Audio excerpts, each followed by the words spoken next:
Hojoz here, and welcome back to the 5th season of Cedara Fighting Competition. Today, for our first match, we have the Idori Mark 6 E4 against the BoatCamp. Well, it looks to be a fairly hard battle for both, because of course the Idori is second place in CFC Season 4, and the BoatCamp is made by Rocketing Racer, which... he is a very good craft designer, of course, winner of PFC 9 Chapter 2. So, let's go to the water and see what's up and if they can beat each other. And now that you know the first matchup of today, it's time then to probably start the 5th season of Cedara Fighting Competition. And this time, it is not flight inspections. It is the actual round, the actual matches of the first round of the 5th season of Cedara Fighting Competition. So, suppose it's time to deploy both sides. The BoatCamp facing off against the Idori Mark 6 E4. Did I spell that correctly? Yes, I named it Mark 6, okay. It's obviously the Mark 4, but then apparently I named it Mark 6. Oops. Anyway, let's get the float boat and the BoatCamp probe. The radar's going. Oh, it's actually the BoatCamp being slightly nudged there by its boat. Anyway, let's start the competition. On board the BoatCamp first, and let's see how these aircraft can compete against each other. Of course, the Idori, the second best craft of the Season 4 competition, and the BoatCamp being the first entry to have ever featured in CFC Season 5 made by Rocketing Racer. Now, obviously, the BoatCamp has way more maneuverability, or at least has a lot of maneuverability compared to the Idori and other aircraft that I've made. But regardless of that, it'll be interesting to see if the Idori can do some harm against the BoatCamp team.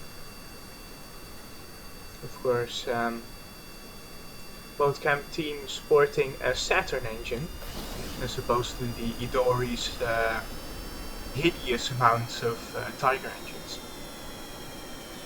Competition is started now. It will be surely then the aircraft trying to engage one another with their primary weapons. Primary weapons being, of course, the missiles and the AIM-120s that they will try to aim. The Idori, of course, having no AIM-120s, and the BoatCamp having two, having now deployed them with a bit of countermeasure fire, and it is an explosion on the Idori. There's a lot of explosions near the Idori, and it is firing countermeasures, and it has been hit there. And it is now the BoatCamp probe that is also engaging the Idori. It isn't looking good for it. Jeez, it's really being decimated right now. At least it looks like it. Let's go more with the Idori then. It's how awful the decimation is. Well, it has lost some parts to missiles, but well, it's holding up fairly well, considering that it has been hit so many times. It can't aim that well though, as the yaw has been taken out on the Idori. Now the BoatCamp and the BoatCamp probe, which is the boat of the BoatCamp, having of course the clear advantage here. The Idori being heavily damaged in that initial encounter, both by the boat and by the aircraft. The aircraft being rather accurate with its gunfire as well. Of course, the Idori that can't be accurate with its gunfire since it has been hit so many times. Look like, yeah, it looks like it's losing fairly. It really does look like it's losing a lot of control here. Of course, the yaw being taken out. It's missing wings. Yeah, it's not been that good for the Idori, let's face it. The BoatCamp, meanwhile, is just waiting and letting the boat do the work to try and take out the Idori. The boat complying, and the BoatCamp meanwhile firing its hellfires towards the float boat, which of course will have a very tough job defending against that. Looks like it surrendered early there, didn't even fire. Looks like a really poor round for the Idori team then. Unfortunately, the BoatCamp is of course flying towards the Idori having little control, trying to still engage the BoatCamp. However, it looks like that little control is maybe helping at some point. Then the BoatCamp probe still engaging the Idori, or well, once again engaging the Idori. It hasn't taken much damage beside that initial encounter. Although that gunfire on the BoatCamp is looking accurate. It's looking really accurate. And more explosions from the gunfire on the BoatCamp probe. And even more explosions. Surely it won't be flying for that long anymore. Yeah, having lost even more wing surfaces. And two of its main pitch control surfaces. It really does look like it doesn't really stand a chance anymore. Yeah, just look at the complete lack of yaw control, and it constantly having to correct on the roll as well. It really does look like the BoatCamp with its boat camping tactics really does have the superior tactics compared to the Idori, which just flies away from its boat whenever it feels like. Or feels like doing so at the beginning of the match. There's kind of some gunfire coming in from the BoatCamp. Showing the Idori heading on an encounter with the sea here. As I don't think it will have much to pull up with. There are nearly all the wings gone then. And there goes the last control surface as well. So yeah, that's the Idori beaten fairly easily by the BoatCamp. Though it still took like 6 minutes. Well then, the BoatCamp has shown its ability to BoatCamp and its ability to use the superior strategy. And it has gotten the 1-0 over the Idori, of course, second place of last season. So that promises much for the BoatCamp and the entry made by Rocketing Racer. However, what if the BoatCamp isn't camping with its boat? What if actually it will be the Idori camping with its boat this time? Perhaps that will switch up the tactics, switch up the match. The Idori and the BoatCamp now loaded up again. Of course, PRE having to preload these craft. As we wait to start the second round of the first match of the first round of the 5th season of Cedara Fight competition. It just keeps on being fun to say stuff like that. It's such a mouth. Float boat, engaging the radar on the float boat, and of course engaging the radar on the BoatCamp boat, which is called BoatCamp Probe. So yeah, rather confusing. I actually never enabled the brakes. Oops. It's starting to rain here. We haven't seen rain in like weeks. Well, okay, we had rain yesterday. So if you hear rain, well, it's raining. So obviously you hear rain. Anyway, second round then. Let's see if the Idori can fight back.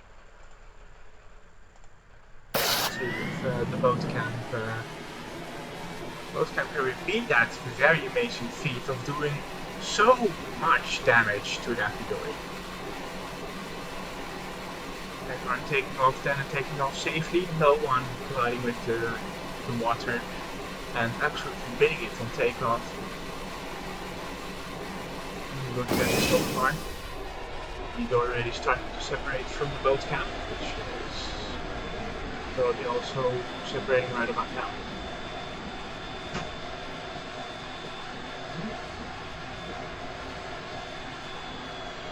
Then of course waiting until it has 7.8 kilometers between the two until the match will start. And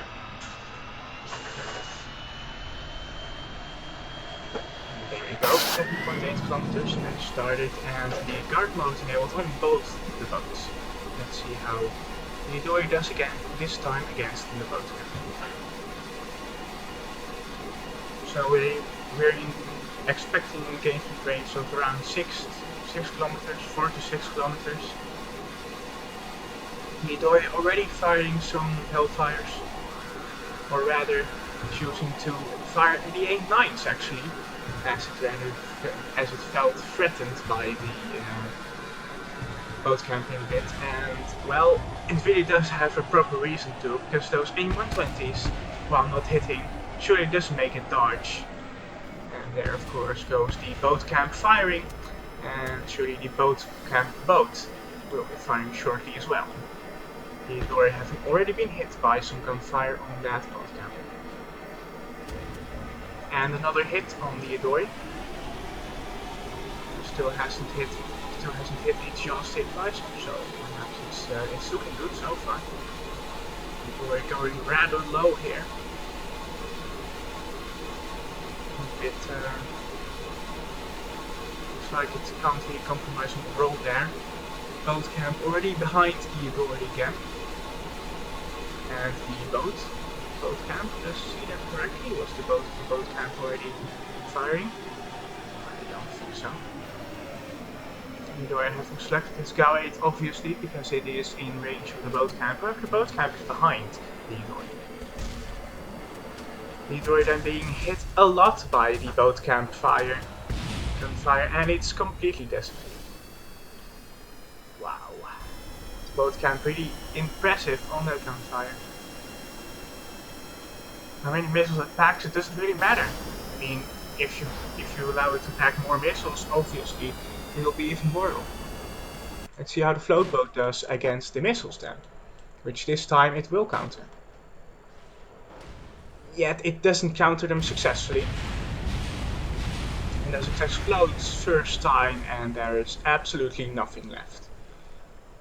And again, fairly easy victory on the boat camp and the boat camp probe. The Idori not really living up to its second place reputation of the last season, or perhaps the boat camp is just a very, very hard competitor. The boat camp then making it 2-0 for the boat camp team. And Rocketing Racer, while I stand with no victories and nothing destroyed at all. Safe to say then that the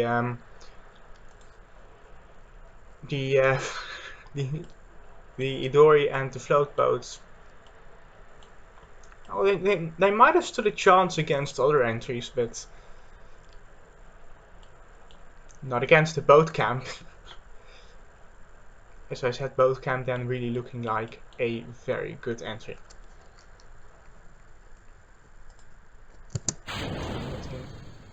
The Idori for them, and the boat camp as well.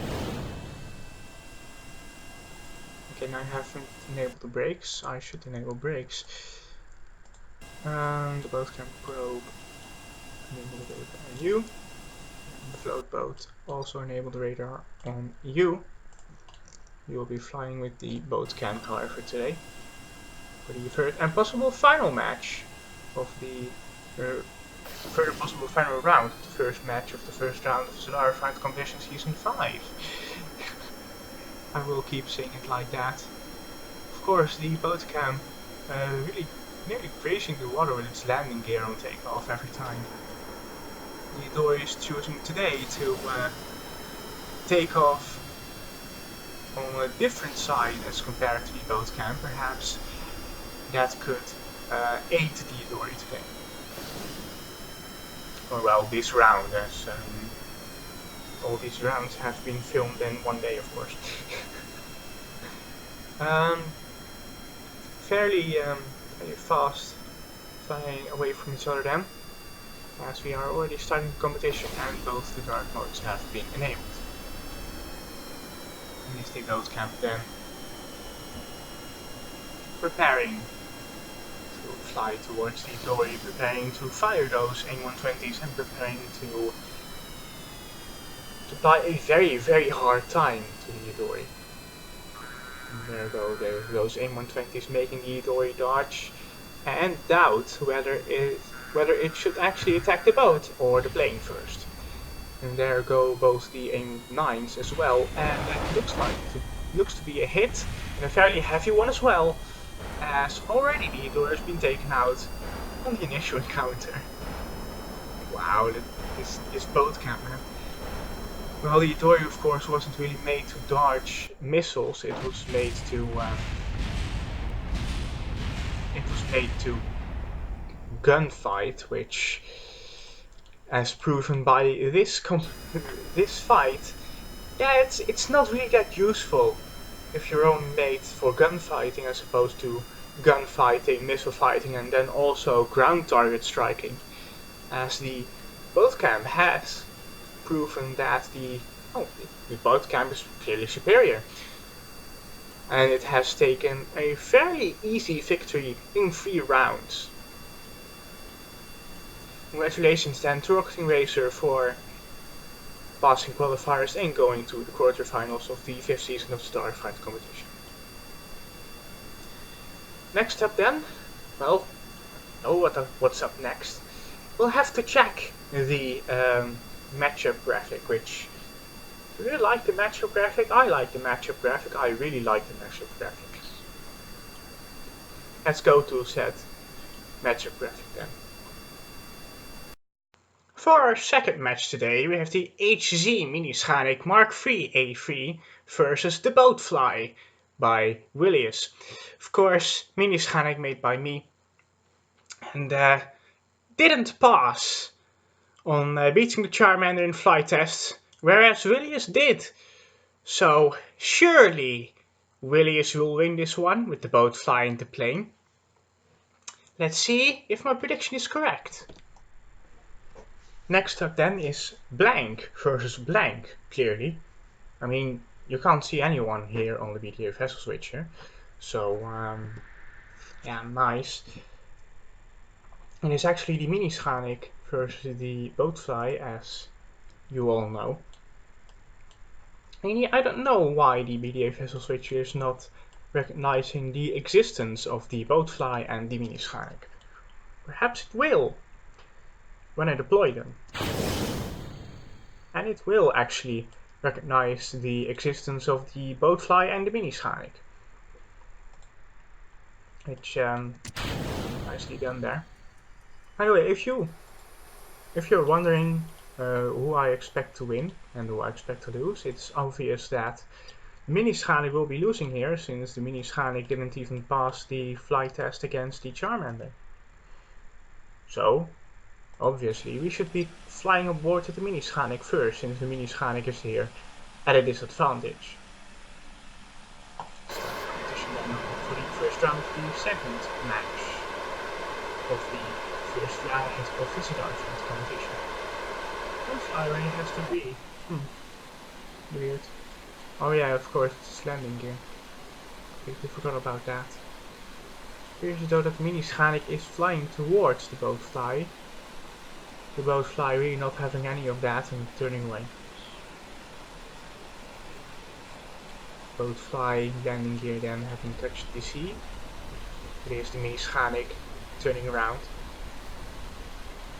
With its well, fairly odd and tiny design, with an additional hat. Look at that hat. It's of course facing the BoatFly and plane, which the plane is the boat and the BoatFly is the plane. So yeah, that's pretty funny. Anyway, it's time to start the competition, and it's time to enable the boats. Both the HMS float boat and the plane having been enabled. The BoatFly and the mini Schanik now flying towards each other. Let's see what the engagement distance on these two is. They're both very tiny designs with only A9s equipped, so the engagement range won't be that far. And it's actually an A9 flying from the mini Schanik, and actually flying to encounter the other A9 fired from the BoatFly. The second A9 of the mini Schanik now fired towards the BoatFly. That's a hit. It's a confirmed hit on the BoatFly. And the BoatFly's plane is clearly trying to encounter those Hellfires, which it has successfully. While the mini Schanik boat, the mini Schanik float boat, yeah, I don't see anything. Meanwhile the BoatFly that has turned on the mini Schanik, which has no maneuverability at all, and is clearly just decimating it, having already lost half its control surfaces here. That accurate gunfire on the BoatFly actually encountering the root part of the aircraft and blowing it apart. BoatFly then clearly being the superior aircraft here as predicted. Float boat though, float boat's fine. The BoatFly will have to try and disable the float boat, which is not there. Or, well, it could be. Yeah, it's probably there. The BoatFly, having taken a hit to its rear, it seems like, has lost some of its everything, but, well, not that much. Clearly showing that the BoatFly is the superior aircraft here, being able to take more damage than the mini Schanik. The float boat now going towards the BoatFly going towards the float boat, and the float boat decimating the BoatFly. The BoatFly meanwhile trying to encounter that float boat, and the BoatFly is being fired by the float boat again. However, the BoatFly probably scored some hits on the float boat. It has been hit by the float boat though. Ooh, yeah, it's been completely blown apart by the float boat actually. The plane meanwhile's fine. And the float boat, I'm afraid, is as well. So, despite the BoatFly coming way farther than the mini Schanik, it is actually a tie for the first match of today. It is surprising, I know. Let's go to the second round and of course go back to the quick save. And let's see if the BoatFly can actually counter the float boat correctly. And oh boy, I'm going to get those two mixed up so often. I mean, you already heard it in the previous round. They are both very similar names, and it's, as I said, so easy to mix them up. Well then, it's going to be another amusing round. The BoatFly and the mini Schanik being way closer to each other than actually I predicted, because the mini Schanik is the way inferior plane. However, the BoatFly wasted all its Hellfires and then subsequently got taken out by the float boat. So basically the mini Schanik is a waster aircraft of the float boat, with the float boat hoping that the waster aircraft can take out the plane of the BoatFly team. Clearly not to be confused with the plane the BoatFly is. Oh boy. This is clearly the funnier round of the two. Naming the radar on the float boat and the plane, so that the BoatFly and the mini Schanik can battle. There we go then. On board with the BoatFly this time, because we're on board with the mini Schanik. 1-1. That's all to play for. course, after this navigating round.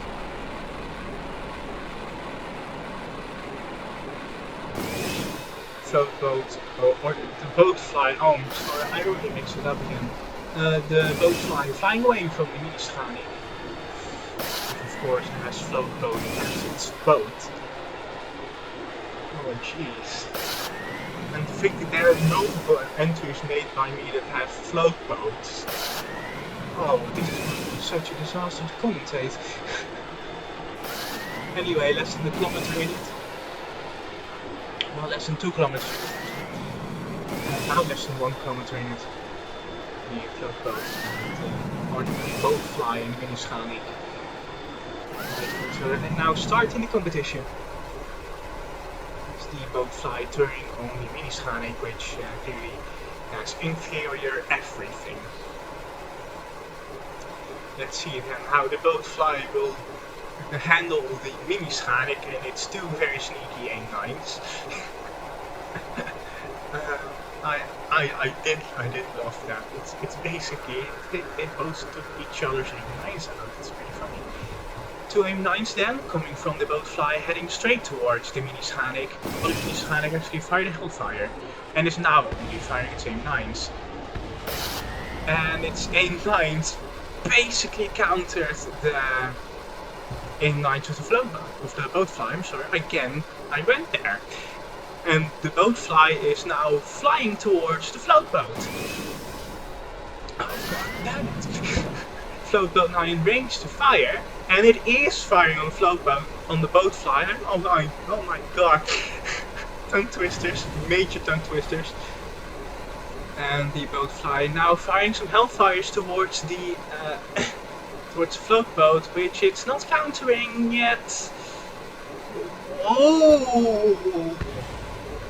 Meanwhile, apparently the mini Schanik destroyed itself or something, or destroyed itself on the plane. The float boat really is resisting the attack. Meanwhile here, I can't see any signs of a crashed mini Schanik, therefore it will probably have flown into the water. And meanwhile, this is the other trick up the float boat sleeve. The float boat is now sinking. Ha! Take that, BoatFly. Yeah. After I made the float boat and I was testing it, I discovered that because all the ammo is concentrated on the probe core, as well as the weapon manager, it just sinks. It's a very sneaky strategy, I know, but it works. I mean, just look at how much the BoatFly is struggling to get the float boat into its scope. So because it has the Hellfires now. Oh no! Did you just do that? No, it's not gonna do that. But because it has the Hellfires strapped on still, it will try to fire with the Hellfires, and not with its guns, which it is supposed to do because the float boat is sinking. Meanwhile, there's an actual thunderstorm outside. So yeah, as I said, raining a lot. It'll then be probably the debate of how long the float boat will, the BoatFly, oh my god, the BoatFly will last on its fuel. But if the BoatFly lands in the water, both the plane and the BoatFly are still alive, so the BoatFly wins. I mean, even if the BoatFly crashes now, the BoatFly wins because the float boat's been practically taken out. And that's how I'm going to calculate wins and losses here in this season of Starfight competition, partly inspired by how Hojoz Aerospace is doing the wins and losses in PFC 10, since there sometimes all the bases are still alive, or the planes have been taken out, because one team had the planes taken out by the planes, and all the planes have subsequently been taken out by the bases. And then you only have the bases, and they're all healthy, except one, and then the one with the unhealthy base is obviously gonna lose. Anyway, BoatFly, I'm sorry, nearly out of fuel. And there goes just 3 liquid fuel units remaining. 2 liquid fuel units remaining on the last liquid fuel unit, and there go the engines. There then the BoatFly is obviously gonna crash, but I think we can conclude fairly and safely that the float boat and the mini Schanik have lost this one. So, without further ado, let's go to the third and probably final round with the 2-1 advantage for the BoatFly. Well, it's going to be the final round unless the mini Schanik manages to take out the float boat or the, oh my god, the BoatFly, and or if the float boat manages to take out the BoatFly, or maybe even the mini Schanik crashing in midair with the BoatFly. That would be very funny, if you ask me. I mean, you could probably sense it in the first round, but wasn't really enjoying this one. This, however, is more enjoyable, and you could probably hear that in my voice. Since, well, you can always hear that in the voices of commentators. BoatFly deployed, and the plane gets its radar enabled, and then the float boat also radar enabling of that radar. However, the radar is pretty. Oh, it was there. It was me, radar. No, going back to the BoatFly then. Which, oh no, a mini Schanik. Well, we are actually on board with the mini Schanik again this time. For the third round. Starting the conversation now. Let's hope this won't be a tie. Because, well, if it will be a tie, the mini Schanik loses. If the BoatFly wins, the mini Schanik loses. The only thing the mini Schanik can do is actually take out the plane, which is the boat of the BoatFly team. I mean, that is constantly going to catch me out. It's guaranteed to catch me out, actually. The only thing I like about the mini Schanik, though, is that it's mini. And it's not very Schanik-y, but it's mini. And I like the mini aspect of the mini Schanik. So anyway, the mini Schanik and the BoatFly separating them. Less than a kilometer in it. And looking to, well, fight. Take each other out and determine the winner, which is probably going to be the float boat.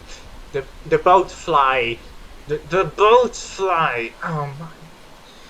Why did these two have to be matched against each other? Oh my, oh no. I mean, it would have been the same case with the BoatCamp. Oh my god, so much boaty things.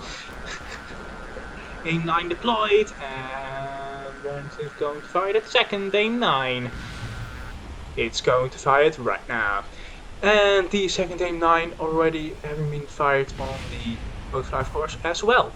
The BoatFly now taking no damage at all from that A9. However, can the mini Schanik turn on the BoatFly? Oh, it gets turned on the BoatFly, but it gets hit by the BoatFly because it hasn't quite prepared its weapons yet, apparently. And then, of course, the plane, which is the boat of the BoatFly team, also trying to decimate the mini Schanik, which is it's doing fairly well, yeah. It is doing fairly well. Mini Schanik is still in the air, but won't be for long, and it doesn't have any of its weapons left, and well, it's pretty much the end then. Yep, that is the end of the mini Schanik, and a fairly easy round for the BoatFly. I really thought it would crash there, but it won't. BoatFly, of course, only looking to devastate the float boat. Which, yeah, that's a sentence. There go the first of the Hellfires on that BoatFly. And there go the guns on the floatboat, trying to counter those missiles which they have nicely. And then another Hellfire. Ooh, this looks very last minute. It can't counter that. It gets it gets flipped. It basically gets flipped. Is Istro going to try and engage that floatboat? BoatFly, floatboat, BoatFly, floatboat. But yeah, a BoatFly that's been taken out. However, the floatboat has taken clearly more damage than the plane, which is still unharmed. So that's the end of the episode, and it is the BoatFly and plane team winning from the floatboat and mini Schanik team. It's been clearly being one of the hardest to commentate, simply because floatboat and BoatFly. Ah, jeez, that's been. But it has been fairly exciting because of that. Anyway, that's been another episode of the 5th season of Cedara Find Competition. I hope you enjoyed, and I hope I will see you in the next one, because this is a series. This isn't simply one episode, this is a series. Mind blown. Anyway, yeah, time for bureaucratic boys Bob. After that fairly exciting second round.